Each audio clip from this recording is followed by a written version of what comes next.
इस वीडियो में हम क्वेश्चन नंबर 21 करेंगे करंट इलेक्ट्रिसिटी से। तो यहाँ पर ये आप अपने सामने अरेंजमेंट देख सकते हैं। इसमें 1 ओम के ये सारे रजिस्टर्स लगे हुए हैं और इनको कनेक्ट किया गया है एक बैटरी से जो है 12 वोल्ट की बैटरी है और 0.5 ओम का इंटरनल रेजिस्टेंस है। तो इस बैटरी से कितना करंट ड्रॉ हो रहा है। तो देखो हमें क्या करना है, टोटल रेजिस्टेंस फाइंड करना है। और फिर आप जानते हैं कि एक फॉर्मूला होता है I is equal to EMF of battery upon internal resistance plus external resistance. तो यहाँ पे क्या है कि EMF हमें पता है और इंटरनल रेजिस्टेंस भी पता है, बट हमें एक्सटर्नल रेजिस्टेंस नहीं है पता। तो बेसिकली ये जो सारा हमारे पास ये पूरा जाल बना हुआ है ये रेजिस्टर्स का, इसका हमें इक्विवेलेंट रेजिस्टेंस फाइंड करना है। अब इसमें भी थोड़ा सा ये ट्रिकी प्रोसेस है। कैसे, देखो यहाँ पे ये जो रजिस्टर्स लगे हुए हैं ये इनफाइनाइट है, बिकॉज यहाँ पे डॉट डॉट डॉट आप देख सकते हैं ना इस तरह से। तो ये इनफाइनाइट तक चल रहे हैं।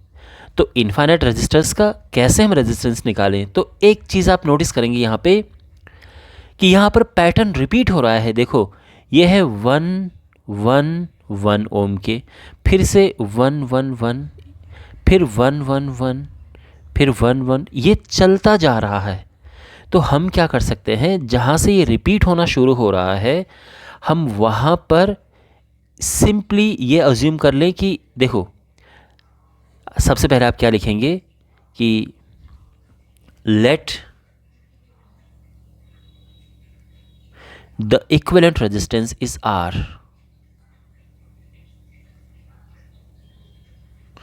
Equivalent resistance is R। ये इक्विवेलेंट रेजिस्टेंस है इस पूरे सिस्टम का।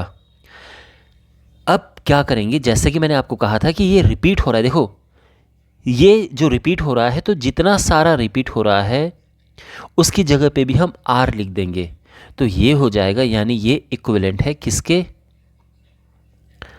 पहला वाला तो बिल्कुल वैसे ही आएगा,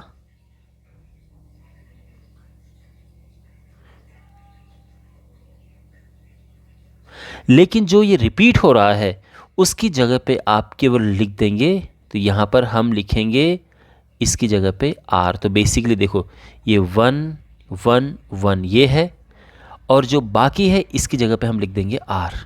और ये जो पूरा कंबाइंड है ये भी R है। ओके, तो ये जो पूरा कंबाइंड है इसका रेजिस्टेंस भी R है। तो ये है बेसिकली। तो यहाँ पर जो ये पॉइंट है इस पॉइंट को AB ले लो।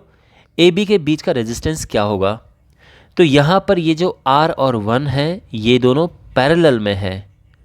तो पैरेलल में इनका कंबाइंड क्या होगा, इसको हम नाम दे देते हैं R1 का।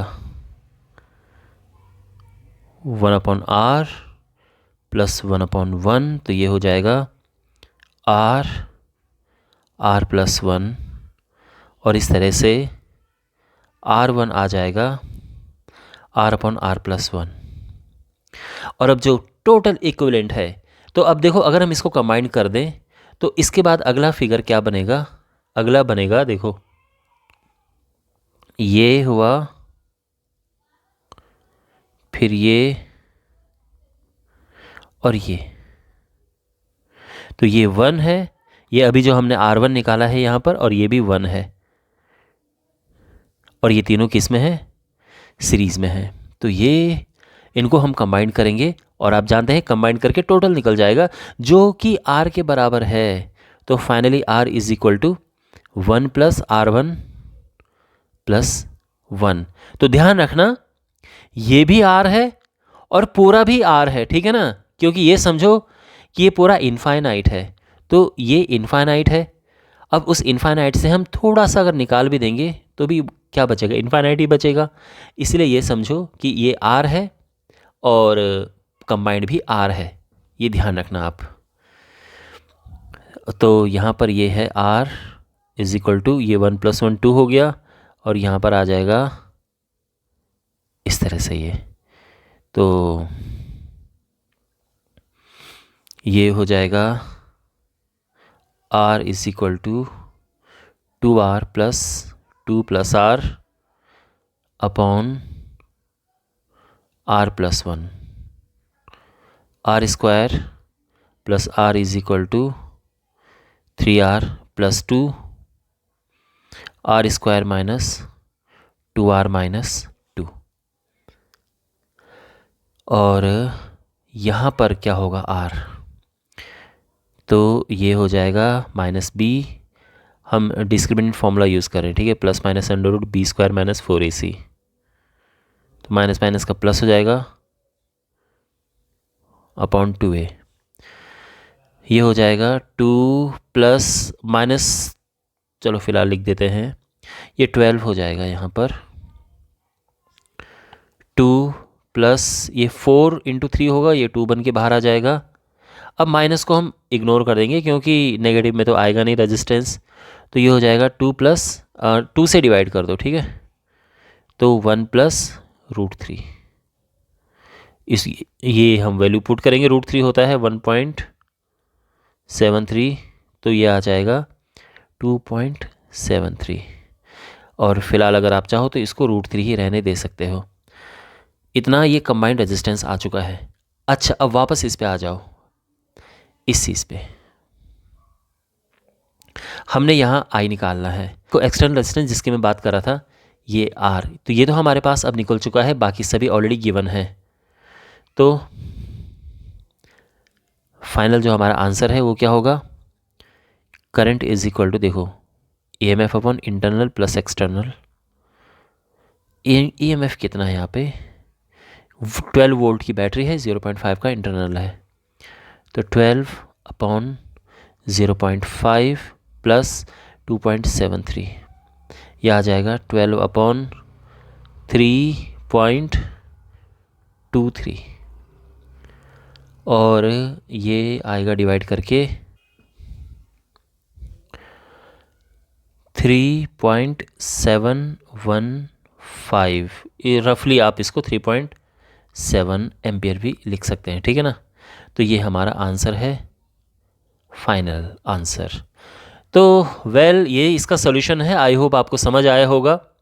कोई डाउट हो पूछना कमेंट बॉक्स में, और अगर आपको फिर भी इसमें डाउट लग रहा है कि ऐसा क्यों है, तो इसको आप ये समझो, देखो हो सकता है कि आपको ये लग रहा होगा कि सर आपने इसका भी आर क्यों ले लिया, पूरे का भी आर क्यों ले लिया।